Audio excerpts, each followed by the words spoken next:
Hello, it is Foundation Friday, June 25th, 2021. Steve Sipress here in the blistering, nearly 110-degree heat. Typical summer day here in way too sunny and way too hot Phoenix, Scottsdale area of Arizona today. Another in our multi-part ongoing series on the fantastic classic book that I highly recommend you get, The Magic of Thinking Big. The book helped change my life in a positive way by Dr. David J. Schwartz.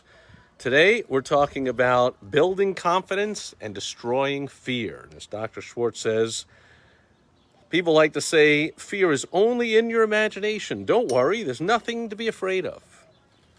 That is ridiculous. Dr. Schwartz points out that you and I know this kind of fear medicine never really works. Oh, wind is blowing the pages, okay. Such soothing remarks may give us fear relief for a few minutes or maybe even a few hours, but the "it's only in your imagination" treatment doesn't really build confidence and cure fear. Yes, fear is real, and we must recognize it exists before we can conquer it. Most fear today is psychological, he points out. Worry, tension, embarrassment, panic. They all stem from mismanaged, negative imagination. But simply knowing the breeding ground of fear does not cure the fear. If a doctor diagnoses you and finds you have something wrong, he then must go on to treat and cure it. So just knowing it's real doesn't help. You got to take action to cure it. So the "it's only in your mind" treatment presumes fear doesn't really exist, but it does. Fear is real. Fear is success enemy number one. Fear stops people from capitalizing on opportunity. Fear wears down physical vitality. Fear actually makes people sick, causes organic difficulties, shortens life. Fear closes your mouth when you want to speak. Fear, uncertainty, lack of confidence explains why we still have economic recessions. It explains why millions of people accomplish little and enjoy little. Fear is a powerful force in one way or another. Fear prevents people from getting what they want out of life. Fear of all kinds and sizes is a form of psychological infection, which we can cure in the same way we can cure a body infection with specific proven treatments. First, as part of your pre-treatment preparation, condition yourself with this fact. All confidence is acquired, developed. No one is born with confidence. Those people you know who radiate confidence, who have conquered worry, who are at ease everywhere and all the time, acquired our confidence, every bit of it.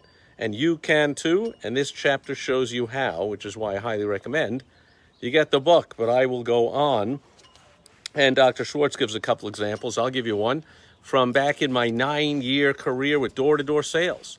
Now, people would come on board, and they loved the concept that once they learned all aspects of the business, a company would set them up with their and finance their own location. They'd send in the goods, and they give them all the training and all the support and set them all up. But we had to learn every aspect of the business. And learning warehousing or the banking or interviewing or training or running meetings, well, all that had some fear to it, but nothing had as much fear involved as the actual sales, which was door-to-door sales. Cold calling to strangers, only it's not cold calling like you may have done on the phone, where the worst thing happens is people say something nasty and they hang up on you. This is where people say something nasty in person to you. A lot more fear involved of walking into someone else's territory, walking into their business or knocking on their home door and putting yourself out there for them to say nasty things like, "Get a real job. Get out of here. No soliciting. You're ugly." Well, we'll just say that one happened more to me than most of the other people that I was out with. But when I was training somebody new, I recognized that. I didn't give them the nonsense BS of like, "Oh, it's all in your head. Fear isn't real. It's just imagined." No, fear is very real. So I don't know who said it, but I don't know when, but I've heard the saying, maybe you have over the year, "Feel the fear and do it anyway." And that was the mantra. I'm like, of course you're afraid of going into your first door. First of all, you're in front of me. Person who's training you, you want to look good, you want to impress, you're on your first day, but really, it's uncertainty. What's going to happen in there? Maybe they'll even call the cops. You get arrested. I mean, everything would happen out there. So there's plenty of fear, but mostly just fear of rejection, People aren't used to somebody telling them that they don't know, judging them and saying, you suck, you're a loser, get a real job, get out of here. So the key was, look, I would say to them, of course you're afraid. I was afraid. I was probably afraid my whole first day, first week, who knows? But there's one way to cure that fear. Do it anyway. Or as Dr. Schwartz puts it, action cures fear. When we face tough problems, we stay mired in the mud until we take action. So often people will say, well, I'm afraid of this, I'm afraid of that, I'm afraid of that. And as Dr. Schwartz says, he then asks them, well, what are you doing about it? What are you doing? What action are you taking to correct the situation? And often the person will answer, well, there isn't much I can do, I guess. I'll just hope for the best. To which Dr. Schwartz replies, honestly now, is hope enough? Why not take action to support your hope? Because when we face those tough problems, we need to take action. Hope is a start, but hope needs action to win victories. So put the action principle to work. The next time you experience big fear or little fear, says Dr. Schwartz, steady yourself and then search for an answer to this question. What kind of action can I take to conquer my fear? Isolate your fear, then take appropriate action.